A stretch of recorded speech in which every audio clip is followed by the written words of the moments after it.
ఒకనాడు శ్రీనివాసుడు కొండలన్నీ దిగి అగస్త్య మహర్షి ఆశ్రమానికి వెళ్లి, ఓ మహర్షి, నన్ను శ్రీనివాసుడు అని పిలుస్తారు. మీ ఆశ్రమంలో అనేక గోవులు ఉన్నాయని విన్నాను. వాటిలో ఒక గోమాతను నాకు దానం చేయగలరా అని అడిగాడు. అగస్త్య మహర్షి, వేదాల ప్రకారం భార్యతో కలిసి రాని వ్యక్తికి గోమాతను దానం చేయరాదు. కావున మీరు మీ సతీమణితో రావాలి అని చెప్పారు. తరువాత పద్మావతి సమేతుడై శ్రీనివాసుడు మళ్లీ వచ్చారు. కాని అగస్త్య మహర్షి అక్కడ లేరు.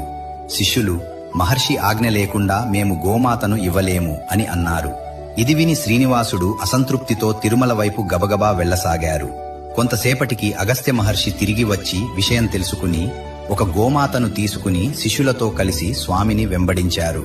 దూరంలో స్వామికి కనిపించగానే గోయిందా గోయిందా అని పిలిచారు. అంటే గోవును స్వీకరించండి స్వామి అని.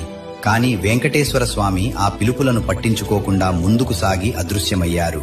అందుకే వెంకటేశ్వర స్వామి గోవిందా అని పిలిపించుకోవడానికే 7 కొండలు దిగివచ్చారని పెద్దలు చెబుతారు.